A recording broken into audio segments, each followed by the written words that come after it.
Hello and welcome to Rathod science academy. ఈ రోజు మనం ఈ క్లాస్లో వెరీ ఇంపార్టెంట్ ఆర్టికల్స్ తీసుకొని వాటిని తెలుగులో చూద్దాం. మనం ఒక టైటిల్ చూసిన వెంటనే అందులో ఉన్న కీవర్డ్ ఏంటి, మనం సిలబస్కి ఎలా కనెక్ట్ చేసుకోవాలి, ఎలాంటి డైమెన్షన్స్ మనం చదువుకోవాలి, క్వశ్చన్స్ ఎలా వస్తాయి, ఎవ్రీథింగ్ మనం క్లియర్గా చూద్దాం. అండ్ ఈ క్లాస్ వచ్చేసి యూపీఎస్సీకి కాకుండా ఈవెన్ గ్రూప్ 1 ఎవరైతే రాస్తున్నారో లైక్ టీజీపీఎస్సీ కానీ ఏబిపిఎస్సి కానీ వాళ్ళకు కూడా చాలా యూస్ఫుల్గా ఉంటుంది. అండ్ ఈవెన్ నాకు రీసెంట్గా కామెంట్ వచ్చింది, అదేంటంటే రీసెంట్గా సిసిఐ ఎగ్జామ్ కూడా అయిందనమాట, కోల్ ఇండియా లిమిటెడ్. ఆ ఎగ్జామ్లో వచ్చిన క్వశ్చన్స్ కూడా మన కరెంట్ అఫైర్స్ చాలా కవర్ అయ్యాయి. ఐఎమ్ వెరీ థ్యాంక్ఫుల్ మేడం అని చెప్పి కూడా నాకు కొన్ని మెసేజ్ అయితే వచ్చాయి. కాబట్టి if you want to right any competitive examinations, current affairs లేకుండా అయితే పేపర్ అయితే ఉంటుంది అనమాట. So you can watch this current affairs. కానీ మీ క్వశ్చన్స్ ఎలా వస్తున్నాయి, ఎగ్జామ్ యొక్క ప్యాటర్న్ ఏంటో తెలుసుకొని మీరు ఇంపార్టెంట్ అనిపిస్తే చూడండి, లేకపోతే ఆ టాపిక్ని స్కిప్ చేసేసేయండి. ఓకే, సో ఆ విధంగా try to prioritize the topics. నేను మాత్రం UPSC point of view and groups point of వ్యూలో అయితే ఈచ్ అండ్ ఎవ్రీ పాయింట్ అయితే నేను కవర్ చేస్తాను. ఓకే, అండ్ నా let us see the first article. Title చూస్తే మనకి ఇక్కడ నిన్న న్యూస్లో నిన్న ఫస్ట్ ఆర్టికల్ ఏం చదువుకున్నాము, నేపాల్లో ఫ్లడ్స్ వచ్చాయి, ఫ్లాష్ ఫ్లడ్స్ అని చదువుకున్నాము. ఎందుకు వచ్చాయి, గ్లేషియర్ ఉంటుంది కదా, 5200 మీటర్స్ అబోవ్ గ్లేషియర్ ఉంది. ఆ గ్లేషియర్ కొంతవరకు కూలిపోయి సడన్గా ఐస్ మడ్ అదంతా కూడా వచ్చి రివర్లో పడడం వల్ల ఇక్కడ మనకి ఐస్ అవలాంచ్ ఇండ్యూస్డ్ ల్యాండ్ స్లైడ్గా కూడా పరిగణిస్తున్నాం కదా. సో ఈ రోజు కొన్ని రీల్స్లో కొంచెం ఎందుకు వచ్చింది అని చెప్పి చూసుకున్నట్లయితే అక్కడ చైనా ఫ్యాక్టర్ కూడా ఉన్నట్టు తెలుస్తుంది అనమాట. చైనా వాళ్ళు అక్కడ డ్యామ్ కడుతున్నారు, కొన్ని ప్రాజెక్ట్స్ చేయడం వల్ల ఇక్కడే గ్లేషియర్ కుదిపినట్టు అనిపించింది అని చెప్పి కూడా కొన్ని రిపోర్ట్స్ చెప్తున్నారు. But we're not that much 100% అది అవును కాదు అని చెప్పడానికి అయితే లేదు. బట్ కొన్ని రీల్స్ అయితే చెప్తున్నాయి ఏంటంటే చైనా ఫ్యాక్టర్ కూడా ఇన్వాల్వ్ అయ్యింది అని చెప్పి.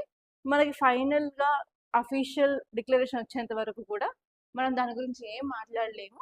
సో ఇదొక పాయింట్ మీరు అయితే గుర్తు పెట్టుకోండి, side by side China factor కూడా ఇన్వాల్వ్ అయ్యిందేమో అని. ఓకే, సో ఇక్కడ మనం ఈ టైటిల్ చూస్తే ఏమి ఇచ్చారు, నేపాల్ ఫ్లడ్ లో అరౌండ్ 389 మెంబర్స్ చనిపోయారు అండ్ రెస్క్యూ వర్క్ అనేది జరుగుతూ ఉంది అని అక్కడ తెలుస్తుంది.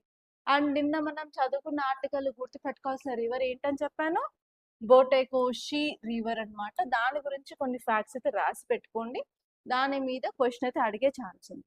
సో ఇక్కడ రెస్క్యూ వర్క్ జరుగుతుందని చెప్పారు కాబట్టి అసలు ఎలాంటి రెస్క్యూ వర్క్ జరుగుతున్నాయని చెప్పి గ్రౌండ్ లెవెల్లో మీరు దాని గురించి తెలుసుకోవాలి. ఎందుకంటే మీరు if you are becoming an IAS officer, then you will be the head of district disaster management అథారిటీకి మీరు హెడ్గా ఉంటారు. ఏ డిజాస్టర్ అయినా సరే the first responder should be you. కాబట్టి అసలు నార్మల్గా ఇప్పుడు ఏం చేస్తున్నారో తెలిస్తే మీరు కూడా అలాంటి స్టెప్స్ అనేది తీసుకోవడానికి ఈజీగా ఉంటుంది, డెసిషన్ మేకింగ్ అనేది ఫాస్ట్ అవుతుంది అనమాట. అండ్ ఇలాంటి టాపిక్స్ న్యూస్లో ఉన్నప్పుడు దాని మీద కేస్ స్టడీస్ కూడా ఎథిక్స్ జిఎస్ పేపర్ 4 కూడా ఇవ్వడం జరుగుతుంది. And you have to be very careful. And ఈ టాపిక్ ఎక్కడ చదువుకుంటారు అంటే మనకి డిజాస్టర్ మేనేజ్మెంట్ జిఎస్ పేపర్ 3లో వస్తుంది. అండ్ దాంతో పాటు ఫ్లాష్ ఫ్లడ్ అనే కాన్సెప్ట్ మనకి జాగ్రఫీలో వస్తుంది. అండ్ దాంతో పాటు ఎథిక్స్ జిఎస్ పేపర్ 4లో కేస్ స్టడీలో కూడా ఇవ్వచ్చు అనమాట. ఇన్ని సబ్జెక్ట్స్లో ఇంపార్టెంట్.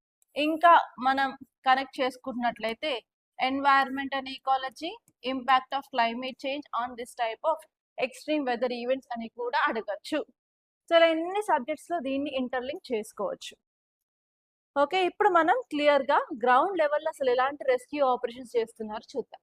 ద ఫస్ట్ వచ్చేసి వాళ్ళు అరౌండ్ 13,000 సెక్యూరిటీ పర్సన్స్ని డిప్లాయ్ చేశారు. వాళ్ళు ఎవరు, నేపాల్లో ఉన్న పోలీసులు కానీ, ఆర్మడ్ పోలీసెస్ కానీ, ఆర్మీ కానీ, వాళ్ళందరినీ కూడా డిప్లాయ్ చేయడం జరిగింది. అండ్ వాళ్ళు అక్కడ హెలికాప్టర్స్ యూజ్ చేసి ఎయిర్ లిఫ్ట్స్ చేస్తున్నారు. అండ్ పీపుల్ ఎవరికైతే ఫుడ్ కావాలో టెంట్స్ సప్లైస్ కూడా ఇవ్వడం జరుగుతుంది. అండ్ దాంతో పాటు హండ్రెడ్స్ ఆఫ్ పీపుల్స్ని ఎయిర్ నుంచి అలాగే ల్యాండ్ నుంచి రెస్క్యూ అయితే చేయడం జరిగింది. దాంతో పాటు స్పెషల్ టీమ్స్ అయితే కొంతమంది డాగ్స్ అలాగే డ్రోన్స్ గ్రౌండ్ ప్యాట్రోల్ చేస్తూ ఉన్నారు. అండ్ దాంతో పాటు అక్కడ ఉన్న స్కూల్స్ని, పబ్లిక్ బిల్డింగ్స్ని షెల్టర్స్గా, టెంపరీ హోమ్స్గా కూడా చేయడం జరిగింది. అండ్ దాంతో పాటు relief funds and truck of food, blankets, sleeping bags అవన్నీ కూడా ఇవ్వడం జరిగింది అనమాట. సో ఇలా ఒక తర్వాత ఒకటి తర్వాత ఒకటి మేజర్గా స్టెప్స్ తీసుకొని అక్కడ రెస్క్యూ అండ్ రిలీఫ్ ఆపరేషన్స్ అనేవి నేపాల్ గవర్నమెంట్ సక్సెస్ఫుల్గా చేస్తుంది. ఓకే. సో, మనం ఇక్కడ గుర్తుపెట్టుకోవాల్సింది ఏంటి అంటే డిజాస్టర్ మేనేజ్మెంట్ సైకిల్. సో, ఇలాంటి డిజాస్టర్ వచ్చినప్పుడు మనం డిజాస్టర్ మేనేజ్మెంట్ సైకిల్ కంపల్సరీ చూడాలి. దాని మీద మీకు మెయిన్స్‌లో 10 మార్క్ క్వెషన్ వచ్చే ఛాన్స్ ఉంది. సో, డిజాస్టర్ మేనేజ్మెంట్ సైకిల్‌లో మనకి ఏముంటాయి? 3 ఫేజెస్ ఉంటాయన్నమాట. డిజాస్టర్ మేనేజ్మెంట్‌లో 3 ఫేజెస్ ఉంటాయి. 1, 2 నెక్స్ట్ వచ్చేసి 3. ఫస్ట్ ఏంటి? Before disaster. డిజాస్టర్ రాకన్నా ముందు ఎలాంటి స్టెప్స్ తీసుకోవాలి? దాన్నే ప్రీ డిజాస్టర్ ఫేజ్ అని అంటారు. అండ్ నెక్స్ట్ డిజాస్టర్ జరిగినప్పుడు డ్యూరింగ్ డిజాస్టర్ ఎలాంటి స్టెప్స్ తీసుకోవాలి? అండ్ నెక్స్ట్ ఆఫ్టర్ డిజాస్టర్ అంటే పోస్ట్ డిజాస్టర్. సో ఎలాంటి స్టెప్స్ తీసుకోవాలి ఈ 3 స్టేజెస్లో అని చెప్పి మన క్లియర్గా డిఎం సైకిల్ అంటే డిజాస్టర్ మేనేజ్మెంట్ సైకిల్ చెప్తుంది అనమాట. ఇప్పుడు ఫ్లడ్స్ టైంలో ఈ డిఎం సైకిల్ ఏంటి అని చెప్పి మనం క్లియర్గా చూద్దాం. అండ్ దాని మీద మీకు 10 మార్కర్ క్వశ్చన్ వచ్చే ఛాన్స్ అయితే ఉందన్నమాట ఈసారి. సో ఇక్కడ మనం చూసినట్లయితే ప్రీ డిజాస్టర్ ఫేజ్కి ఏంటంటే ఫస్ట్ మనం వలనరబిలిటీ తగ్గించాలి. దాంతోపాటు మనం ఇన్ కేస్ డిజాస్టర్ వచ్చే ఛాన్స్ ఉంది అంటే ఎలా ప్రిపేర్ అవుతున్నామో మనం ఫోకస్ చేసేది ప్రీ డిజాస్టర్ ఫేజ్ అనమాట. అందులో ఏం స్టెప్స్ ఉంటాయని చూసుకున్నట్లయితే మనకి మిటిగేషన్ అండ్ ప్రివెన్షన్ ఉంటుంది. ఫస్ట్ వచ్చేసి న్యాచురల్ వాటర్ ఛానల్స్ ఎక్కడున్నాయో, వాటర్ వెట్లాండ్స్ ఎక్కడున్నాయో, సో అవన్నిటిని కూడా ప్రాపర్గా మనం కంట్రోల్ చేస్తూ మనం అక్కడ మెషర్స్ అనేవి తీసుకుంటూ ఉండాలి. అండ్ నెక్స్ట్ వచ్చేసి మనం ముందుగానే రియల్ టైం వెదర్ ఫోర్కాస్టింగ్ని చూసుకుంటూ, ఐఎండీ నోటిఫికేషన్ చూసుకుంటూ, అలాగే సిడబ్ల్యూసి అంటే సెంట్రల్ వాటర్ కమిషన్ ఇచ్చిన నోటిఫికేషన్స్ అప్డేట్స్ చూసుకుంటూ మాక్ డ్రిల్స్ని కండక్ట్ చేసుకుంటూ పీపుల్ని ప్రిపేర్డ్గా ఉంచాలి. అండ్ సెకండ్ డ్యూరింగ్ డిజాస్టర్ ఏం చేస్తారు అంటే search and rescue operations, NDRF forces, SDRF forces, army పీపుల్ని, అలాగే ఆర్మర్డ్ పోలీస్ ఫోర్సెస్ని, లోకల్ పోలీస్ అథారిటీస్, అలాగే district disaster management related people వాళ్ళందరూ కలిసి అక్కడ సహాయక చర్యలు చేస్తుంటారు. దాన్ని సర్చ్ అండ్ రిలీఫ్ ఆపరేషన్స్ అంటారు. అండ్ దాని తర్వాత ఎమర్జెన్సీ రిలీఫ్, వాళ్ళకి కావాల్సిన డ్రింకింగ్ వాటర్ కానీ, ఫుడ్ ఫెసిలిటీస్ కానీ, ఫస్ట్ ఎయిడ్ కిట్స్ కానీ, టెంపరీ షెల్టర్ కానీ అవన్నీ కూడా మనం ప్రొవైడ్ చేస్తాం అనమాట. That comes and during disaster phase. And after disaster ఏం చేస్తాము? రికవరీ అండ్ రీకన్స్ట్రక్షన్ చేయాల్సిందే కదా. సో అప్పుడు ఏంటంటే ఎవరైతే క్రిటికల్ ఇన్ఫ్రాస్ట్రక్చర్ని పోగొట్టుకున్నారో వాళ్ళకి కొంచెం రీహాబిలిటేషన్ కానీ, ఇల్లు మొత్తం పోగొట్టుకున్న వాళ్ళకి కొంత అమౌంట్ కానీ, చనిపోతే ఎక్స్గ్రేషియా కానీ, సో అలాంటివి మనం ప్రొవైడ్ చేస్తాము. అండ్ దాంతోపాటు పవర్ ఏమైనా డిస్ట్రప్షన్ ఉన్నట్లయితే పవర్ గ్రిడ్స్ని పెట్టుకోవడము, మళ్ళీ రీకన్స్ట్రక్షన్ చేయడము, కంపెన్సేషన్ ఇవ్వడము, అలాగే డ్యామేజ్డ్ రోడ్స్ని కూడా మళ్ళీ తిరిగి మళ్ళీ రిపేర్ చేయడము, ఇల్లు నీట్గా చేసుకోవడం, అదంతా కూడా మన నెక్స్ట్ ఫేజ్ అంటే పోస్ట్ డిజాస్టర్ ఫేజ్లో చేయడం జరుగుతుంది అనమాట. ఇవి important topics that you have to remember. And next article చూస్తున్నట్లయితే టైటిల్ ఏమి ఇచ్చారు? Salmonella infections, why India needs to look beyond typhoid and diarrhoea. So ఇక్కడ మనకి ఒక బ్యాక్టీరియా గురించి చెప్తున్నారు. దాని పేరు ఏంటంటే సాల్మొనెల్లా ఇన్ఫెక్షన్స్ అనమాట. సో ఇక్కడ మనం చూసినట్లయితే సాల్మొనెల్లా అనగానే మనకు గుర్తొచ్చే సాల్మొనెల్లా టైఫీ ఒకటి, సాల్మొనెల్లా పారాటైఫీ అని చెప్పి. ఇవి ఏం చేస్తాయి అంటే టైఫాయిడ్ అలాగే డయేరియాని కలిగిస్తాయి అనమాట. సో మనం ఏమనుకుంటాం? సాల్మొనెల్లా అనగానే ఎస్ టైఫాయిడ్ కానీ ఇంకా డయేరియా కానీ సాల్మొనెల్లా ఇన్ఫెక్షన్ వల్ల వస్తుంది అని అనుకుంటాం. కానీ ఈ ఆర్టికల్ ఏం చెప్తుంది అంటే సాల్మొనెల్లా ఇన్ఫెక్షన్స్ ని మనం టైఫాయిడ్ డయేరియాగానే చూడొద్దు, ఇంకా బియాండ్ అంతకు మించి ఉంటుంది అని చెప్పి టైటిల్ క్లియర్గా ఎక్స్ప్లెయిన్ చేసింది. సో ఇక్కడ మనం చదువుకుంటాం ఈ సాల్మొనెల్లా ఇన్ఫెక్షన్స్ గురించి అంటే మన జిఎస్ పేపర్ 3లో మనకి ఎస్ఎన్టీ ఉంటుంది, సైన్స్ అండ్ టెక్నాలజీ. అందులో ఒక చాప్టర్ మొత్తం మనకి డిసీజెస్ గురించి ఉంటుంది. ఆ డిసీజెస్లో మనకి 2 types, communicable disease, non communicable disease ఉంటుంది.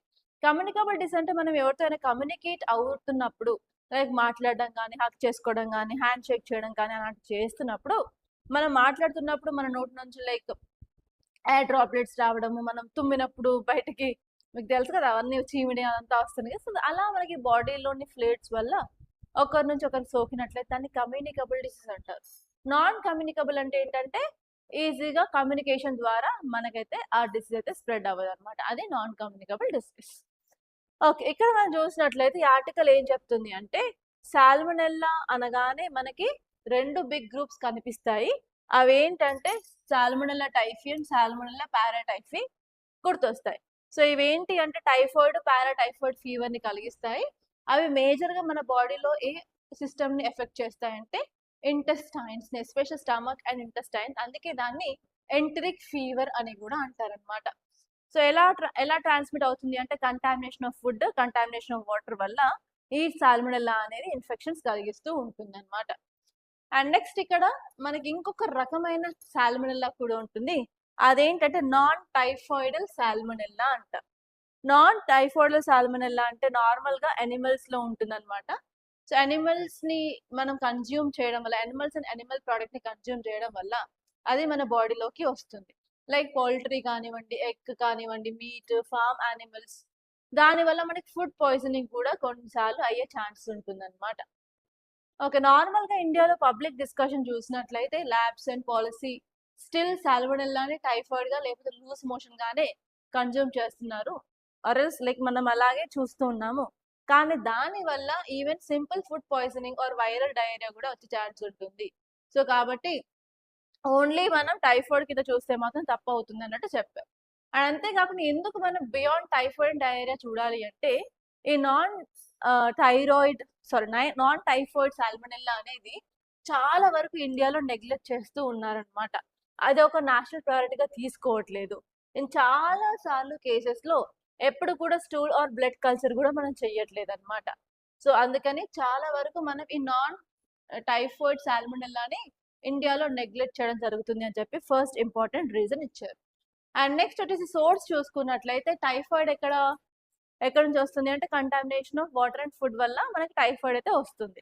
కానీ నాన్ టైఫాయిడల్ సాల్మొనెల్లా అనేది ఫార్మ్ నుంచి మనం తీసుకునే యానిమల్ ప్రొడక్ట్స్ నుంచి వస్తుందన్నమాట. సో ఇది కూడా మనం చాలా వరకు సోర్సెస్‌ని కంట్రోల్ చేయలేకపోతున్నాము. అండ్ నెక్స్ట్ ఏమైనా అవగానే ఇండియాలో ఏంటంటే యాంటీబయాటిక్స్ కూడా ఇర్రేషనల్‌గా యూజ్ చేస్తున్నాము. అలా చేయడం వల్ల ఏంటంటే సాల్మొనెల్లా బాక్టీరియా అనేది రెసిస్టెంట్‌ని డెవలప్ చేసుకుంటుంది అని కూడా ఈ ఆర్టికల్‌లో చెప్తున్నారు. అండ్ నెక్స్ట్ వచ్చేసి మన ఇండియాలో ఫుడ్ బ్రాన్ బర్డెన్ అనేది చాలా చాలా ఎక్కువగా ఉందన్నమాట. చాలా వరకు మనం యానిమల్ యొక్క ప్రొడక్ట్స్ తీసుకోవడం వల్ల మనకి నాన్ టైఫాయిడ్ సాల్మొనెల్లా వస్తుంది అన్నట్టు కూడా ఇక్కడ చెప్పడం జరిగింది. అండ్ ఈ ఫుడ్ బ్రాన్ బర్డెన్ అనేది చాలా వరకు డయాగ్నోసిస్ కూడా మనం చేయలేకపోతున్నాము అన్నట్టు ఇక్కడ క్లియర్‌గా చెప్పారు. సో ఇన్ కేస్ మనం ఏమైనా అయిందంటే మనము ఈకోలి అనుకుంటాం, లేకపోతే కంపాలోబాక్టర్ అనుకుంటాం, నోరో వైరస్ అనుకుంటాం తప్ప ఎవరు కూడా సాల్మొనెల్లా ఇన్ఫెక్షన్ అని చెప్పి కూడా మనం ఐడెంటిఫై చేయలేకపోతున్నాము అన్నట్టు ఇక్కడ చెప్పడం జరిగిందనమాట. ఇది ఈ టాపిక్ గురించి ఇన్ డీటెయిల్. సో మీకు సాల్మొనెల్లా గురించి క్వశ్చన్ రావచ్చు, be careful. Okay. Next article ఇక్కడ చూడండి. టైటిల్ ఏం చెప్తుంది? Danger from above natural outburst in hilly terrain are rising amid climate change. So ఇక్కడ ఏం చెప్తుంది? ఫస్ట్ కీవర్డ్ వచ్చేసి క్లైమేట్ చేంజ్ అంటున్నారు. నెక్స్ట్ వచ్చేసి అవుట్ బర్స్ట్ ఫ్లడ్స్ అంటున్నారు. సో ఫస్ట్ ఇక్కడ మనం types of outburst floods ఎన్ని రకాలు ఉన్నాయో చూసుకోవాలి. ఎందుకంటే ఈసారి కొత్త రకం అనేది మనకు న్యూస్లో ఉంది కాబట్టి దాని మీద మీకు క్వశ్చన్ అయితే రావచ్చు. అండ్ నెక్స్ట్ ఇక్కడ ఏమి ఇచ్చారు ఈ ఆర్టికల్లో అంటే అవుట్ బర్స్ట్ క్లైమేట్ చేంజ్కి సంబంధం ఏంటి అని ఇచ్చారు. అవి కూడా చూసుకోవాలి. దాని బేస్డ్ కూడా మీకు జిఎస్ పేపర్ 3 ఎకానమీలో మీకు క్వశ్చన్ వచ్చే ఛాన్స్ అయితే చాలా ఎక్కువగా ఉంది. ఓకే, మనం క్లియర్గా ఇప్పుడు దీన్ని చూద్దాం. అండ్ ఈ టాపిక్ వచ్చేసి జాగ్రఫీలో అలాగే జిఎస్ పేపర్ 3 ఎన్వైరన్మెంట్ అండ్ ఈకాలజీలో ఇంపార్టెంట్. సో ఇక్కడ చూసుకున్నట్లయితే ఇది ఎందుకు న్యూస్లో ఉంది? రీసెంట్గా నేపాల్లో ఫ్లాష్ ఫ్లడ్ అనేది వచ్చిందనమాట. అక్కడ ఏంటి, it is an example of outburst అని చెప్పి ఇచ్చారు. సో అందుకని ఇది ఒక్కసారి మనం క్లియర్గా ఈ ఆర్టికల్ని చూద్దాం. సో ఇక్కడ మనం ఈ ఆర్టికల్ చూసినట్లయితే ఏమి ఇచ్చారు? Different types of out burst ఉన్నాయి. ఫస్ట్ వచ్చేసి glacial lake out burst flood. Glacial lake అంటే మన గ్లేషియల్స్ మీద చిన్న చిన్న డిప్రెషన్స్ ఉంటే దాంట్లో కరిగిన వాటర్ అంతా వచ్చి డిపాజిట్ అయ్యి గ్లేషియల్ లేక్ ఫామ్ అవుతుంది. దానికి ఒక బౌండరీ ఉంటుంది. ఆ బౌండరీ బ్రేక్ అవుతే ఏమవుతుంది? Glacial lake out burst flood అనేది కాజ్ అవుతుంది. అండ్ నెక్స్ట్ వచ్చేసి land slide dammed lake out burst అంటే ఏంటి? ఒక లేక్ ఉంది, సడన్ గా ల్యాండ్ స్లైడ్ అయింది, అందులోకి ఏమవుతుంది? వచ్చి మొత్తం ఈ డెబ్రిస్ అంతా పడి ఈ లేక్ నుంచి బయటకి వాటర్ రావడం వల్ల మనకి ఫ్లడ్ వస్తుంది. అదే landslide dammed lake outburst అని అంటారు. అండ్ నెక్స్ట్ వచ్చేసి ఇంకొకటి ఏంటి? Ice or rock avalanche. So నార్మల్గా మనకి ఏమైనా గ్లేషియర్స్ ఉన్నాయనుకోండి, మనకి ఏమైనా గ్లేషియర్స్ ఉన్నాయి, అక్కడ నుంచి ఏమైనా రివర్ ఫ్లో అవుతుంది అనుకోండి. సో అక్కడ హ్యాంగింగ్ ఐస్ కానీ ఏమైనా ఉండి అది కొల్లాప్స్ అయిపోయి ఈ డెబ్రిస్ మొత్తం వచ్చి ఆ రివర్ లో పడితే ఏమవుతుంది, దానివల్ల ఫ్లడ్ వస్తుంది కదా. దాన్నే ice or rock avalanche led flood అని అంటారనమాట. ఇప్పుడు నేపాల్లో జరిగిన ఫ్లడ్ కి కాజ్ ఇదే అన్నమాట. అండ్ నెక్స్ట్ మనకు తెలుసు cloud bust plus flash flood. Very very short టైంలో చాలా ఎక్కువ రెయిన్ఫాల్ వస్తే మనకి అక్కడ ఫ్లడ్ అనేది క్రియేట్ అవుతుంది. అదేంటంటే cloud bust LED flash flood అని అంటాం. అండ్ నెక్స్ట్ వచ్చేసి రెయిన్ ట్రిగర్డ్ ల్యాండ్ స్లైడ్ వల్ల కూడా డెబ్రిస్ ఫ్లో అయితే వస్తుంది, దాని వల్ల కూడా మనకి ఫ్లడ్స్ అనేది రావచ్చు. ఇలా డిఫరెంట్ టైప్స్ ఆఫ్ ఫ్లడ్స్ అనేవి మనం చూస్తూ ఉంటాం అన్నమాట. కానీ ఇప్పుడు ఈ ఆర్టికల్ ఏం చెప్తుందంటే అవుట్ బస్ట్లు అనేవి క్లైమేట్ చేంజ్ వల్ల ఎక్కువ అవుతున్నాయి అని చెప్పి క్లియర్ గా ఇక్కడ ఇచ్చారు. దానిపైన మీకు మెయిన్స్ లో క్వశ్చన్ రావచ్చు. కానీ ఇక్కడ రీజన్స్ ఏంటి అని చూసుకున్నట్లయితే ఫస్ట్ వచ్చేసి మౌంటైన్స్ అనేవి ఎక్కువ హీట్ ఎక్కుతూ ఉన్నాయి.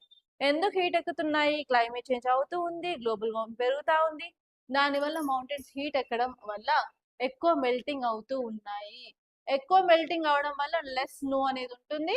ఇన్ కేస్ స్నో ఆ టైంలో వర్షం వచ్చింది అనుకోండి, snow will melt and easily the water. And దానివల్ల ఏమవుతుంది, పర్మాఫ్రాస్ట్ వీక్ అవుతుంది, దానివల్ల కిందికి జారుకుంటూ వచ్చేస్తుంది, because ice will become slippery కాబట్టి. సో ఇది ఫస్ట్ రీజన్ గా ఈ ఆర్టికల్లో ఇచ్చారు. అండ్ నెక్స్ట్ వచ్చేసి glaciers are shrinking and leaving unstable lakes. Okay, so melt అవుతా ఉంటే, క్లైమేట్ చేంజ్ అవుతా ఉంటే, వాటర్ ఎక్కువ టెంపరేచర్ అయ్యి అవన్నీ కూడా ఏమవుతుంది, అక్కడ ఏదైనా డిప్రెషన్ ఉందనుకోండి, ఫర్ ఎగ్జాంపుల్ ఇది ఒక గ్లేషియర్, ఇక్కడ ఒక డిప్రెషన్ లా ఉందనుకోండి, సో వాటర్ అంతా వచ్చి వచ్చి వచ్చి ఇందులో జమ అవుతా ఉంటాయి. దాని తర్వాత ఏమవుతుంది, ఇన్ కేస్ హెవీ రెయిన్ పడ్డది అనుకోండి, ఎక్కువ వాటర్ ఉంటుంది, సో దట్ ఏమవుతుంది, దీని బౌండరీ ఏదైతే ఉందో అది కంపల్సరీ వీక్ అయ్యి అది ఊడిపోయే ఛాన్స్ ఉంటుంది. ఇప్పుడు ఇక్కడ బ్రేక్ అయింది అనుకోండి బౌండరీ, ఆబ్వియస్ అందులో స్టోర్ అయిన వాటర్ అన్ని కూడా ఒక్కసారిగా కిందికి రావడం వల్ల మనకి ఫ్లడ్ అనేది వస్తుంది. ఇలాంటి ఫ్లడ్ లోహాన్ లో 2023లో జరిగింది అనమాట. ఓకే, అది ఉత్తరాఖండ్ లో. అండ్ నెక్స్ట్ వచ్చేసి rain is coming in short violent burst. మనకి హిమాలయాస్ దగ్గర మేజర్ గా ఉండే ప్రాబ్లం ఏంటంటే క్లౌడ్ బస్ట్. ఎందుకంటే హిమాలయాస్ చాలా ఎత్తుగా ఉంటాయి కాబట్టి వార్మ్ విండ్స్ వచ్చేసి సడన్ గా పైకి వెళ్ళినప్పుడు వెంటనే అవి కండెన్సేషన్ అయ్యి పెద్ద పెద్ద క్యూములో నింబస్ క్లౌడ్స్ ఫామ్ అయ్యి ఎక్కువ క్లౌడ్ బస్ట్ లో వచ్చే ఛాన్స్ ఉంటుంది అనమాట. క్లౌడ్ బస్ట్ రావడం వల్ల ఎక్కువ అమౌంట్ ఆఫ్ రెయిన్ఫాల్ వల్ల ఎక్కువ మాయిశ్చర్ ఉంటుంది, దాని వల్ల కూడా మనకి సాచురేటెడ్ ఆఫ్ స్లోప్ అవుతుంది, దానివల్ల విత్ ఇన్ మినిట్స్ లో రివర్ కూడా రైజ్ అవడం జరుగుతుంది అనమాట. అండ్ నెక్స్ట్ వచ్చేసి frozen slopes are losing their glue. Ice permafrost ఏదైతే అక్కడ ఉందో అదేంటంటే ఎక్కువ టెంపరేచర్ వల్ల ఈజీగా కరిగిపోయి అది ఆ గట్టిగా అతుక్కునే స్టేజ్ లో ఉండదు అనమాట. దానివల్ల ఈజీగా గ్లేషియర్స్ కొల్లాప్స్ అయ్యే ఛాన్స్ కూడా ఉంటుంది అని చెప్పి ఆర్టికల్ చెప్తుంది.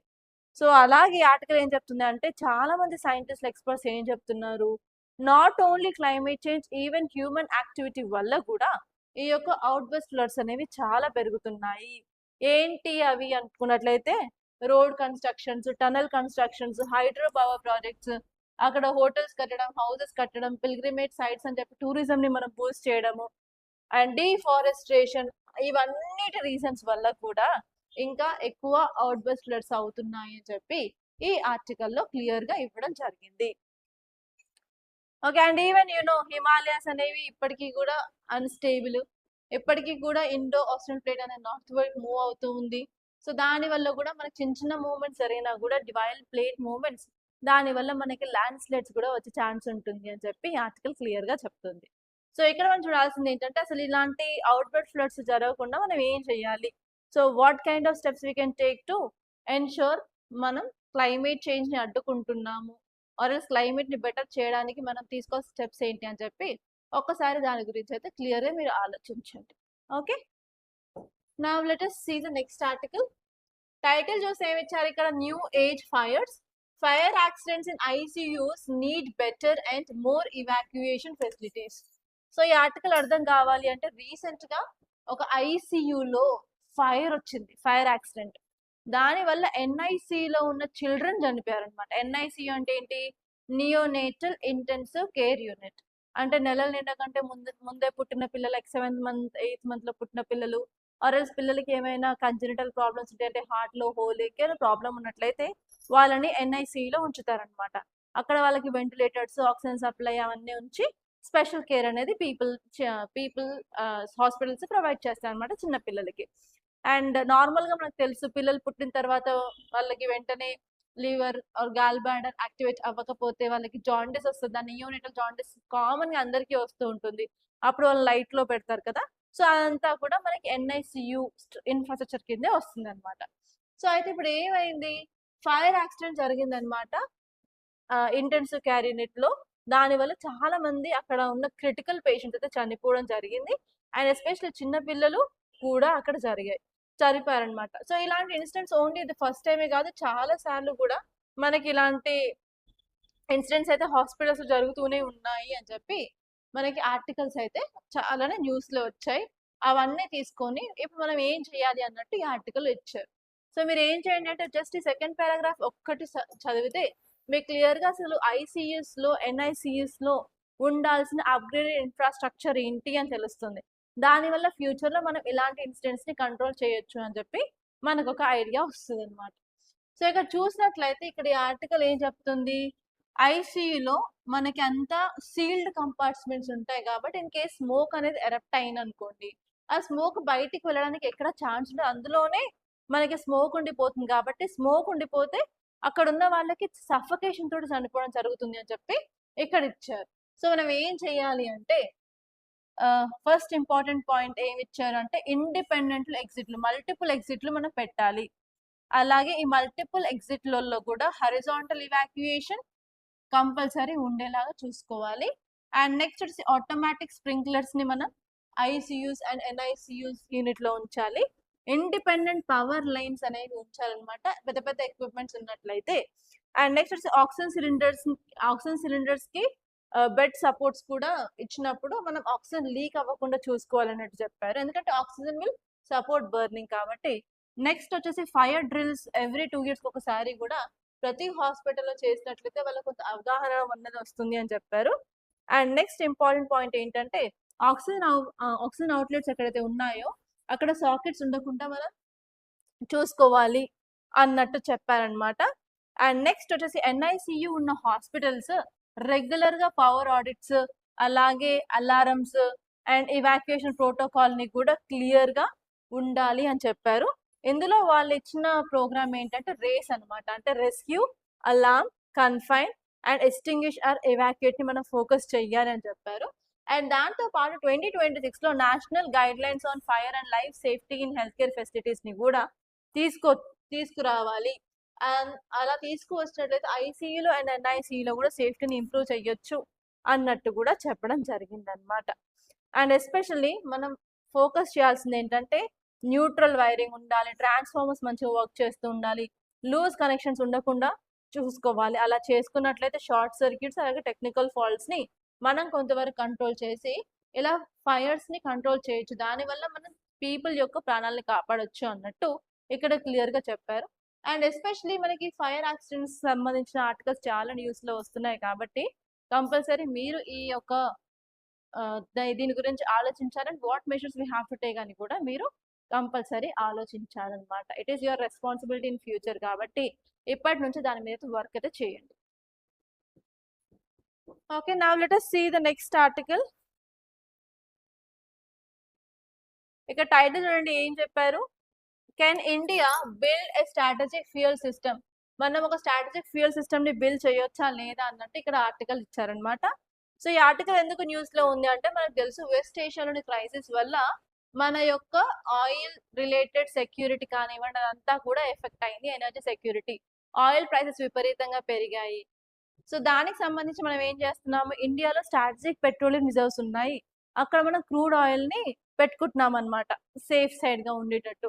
ఈవెన్ మనకి వేరే అన్ని కంట్రీస్ నుంచి కూడా ఇంపోర్ట్ స్టాప్ అయినట్లయితే కొన్ని రోజుల వరకు మనం సస్టైన్ అవ్వడానికి ఆ స్ట్రాటజిక్ పెట్రోలియం రిజర్వ్స్ ని యూజ్ చేస్తున్నాం. సో అందులో మనకి 2 ఫేజ్ ఉన్నాయి. ఫేజ్ 1 ఒకటి, ఫేజ్ 2 ఒకటి. ఇప్పుడు ఫేజ్ 2 మీద మనం ఎక్కువ ఫోకస్ చేస్తున్నాము. ఫేజ్ 2 ఏంటంటే చాందికోల్ అండ్ పాదూర్ దగ్గర కూడా మనం ఇంకా ఎక్కువ స్టోర్ ఆఫ్ క్రూడ్ ఆయిల్ చేయడానికి ట్రై చేస్తున్నాము అని చెప్పారు. సో ఇక్కడ ఈ ఆర్టికల్ ఏం చెప్తుంది అంటే ఇండియాలో ఉన్న స్టోర్స్ ఏవైతే స్ట్రాటజిక్ స్టోరేజ్ ఉన్నాయో అక్కడ మనం ఎక్కువ క్రూడ్ ఆయిల్ ని స్టోర్ చేస్తున్నాము. కానీ మనం ఎల్పిజి మీద ఎక్కువ ఫోకస్ చేయట్లేదు. ఎల్పిజి మీద అలాగే ఎల్ఎన్జి మీద మనం ఫోకస్ చేయట్లేదు. అండ్ ఎల్పిజికి ఎల్ఎన్జికి సంబంధించి అండర్ గ్రౌండ్ స్టోరేజ్ ఫెసిలిటీ అయితే ఇండియాలో లేదు అన్నట్టు చెప్పారనమాట. సో ఇప్పుడు మనం ప్రపోజ్ చేసిన second phase of strategic petroleum reserves ఎక్కడ అంటే పాదూర్లో అండ్ చాందికోడ్లో. సో అక్కడ కూడా we're not focusing on LNG అని చెప్పి క్లియర్ గా చెప్పడం జరిగింది. సో దానికోసం ఏంటంటే ఎల్ఎన్జి అండ్ ఎల్పిజి గురించి కూడా మనం పైప్ లైన్స్ అయితే ఫోకస్ చేయాలి. ఓన్లీ మనం స్టోర్ చేస్తే సరిపోదు, ఆ స్టోరేజ్ దగ్గర నుంచి కూడా ప్రాపర్ గా మనం షిప్పింగ్ పైప్ లైన్స్ అవన్నీ ఉంటేనే కన్జ్యూమర్స్ కి కన్జ్యూమర్ కి ఆ ఆయిల్ అనేది టైం కి చేరుతుంది. దానివల్ల డిస్ట్రప్షన్స్ ని కంట్రోల్ చేయొచ్చు అని ఇక్కడ చెప్పారనమాట. సో ఫైనల్ ఈ ఆర్టికల్ చెప్పేది ఏంటంటే ఓన్లీ మన స్ట్రాటజిక్ రిజర్వ్స్ ని మాత్రమే కట్టడం సరిపోదు, even we have to focus on proper shipping అలాగే పైప్ లైన్స్ మీద కూడా మనం ఫోకస్ చేయాలి అన్నట్టు ఇక్కడ ఈ ఆర్టికల్ లో చెప్పారనమాట. ఇది దీని యొక్క జస్ట్. సో జస్ట్ ఇక్కడ మీరు స్ట్రాటజిక్ పెట్రోలియం రిజర్వ్స్ ఎక్కడ ఉన్నాయని చెప్పి మ్యాప్ వేసుకొని చూసుకుంటే సరిపోతుంది. ఓకే, ఇప్పుడు మనం ప్రిలిమ్స్ ప్రాక్టీస్ క్వశ్చన్స్ చూద్దాం. ఫస్ట్ వచ్చేసి which of the following most accurately distinguishes a flash flood from a conventional river flood? Option A వచ్చేసి flash floods occur only in urban areas. Option B వచ్చేసి flash floods have a relatively rapid onset and occur over small spatial and temporal scales. Option C వచ్చేసి flash floods are caused exclusively by cloudburst. Option D వచ్చేసి flash floods occur only when rivers originate from glaciers. ఈ 4 options లో correct option ఏంటో కింద comment లో చెప్పండి. And next, it is which of the following are examples of cascading hazards that may occur in mountainous regions? Intense rainfall will landslide, river blockade, sudden flood, glacier or ice rock instability, debris flow, downstream flooding, earthquake, landslide, dam, sudden release of water. Select the correct answer. ఇవి కూడా చూసుకొని ఒకసారి అయితే clear గా చెప్పండి. That's all guys, by this I'm concluding. Thank you so much. మీకు కనుక ఈ వీడియో నచ్చితే లైక్ చేయండి, అలాగే షేర్ చేయండి. అండ్ మన దగ్గర new batch for GS prelims cum mains foundation అయితే స్టార్ట్ అయింది. మీరు కనుక జాయిన్ అవ్వాలి అనుకున్నట్లయితే please do contact us on this number 8074765513. Don't miss this guys, and even you can text me on WhatsApp on this number. Okay, thank you so much.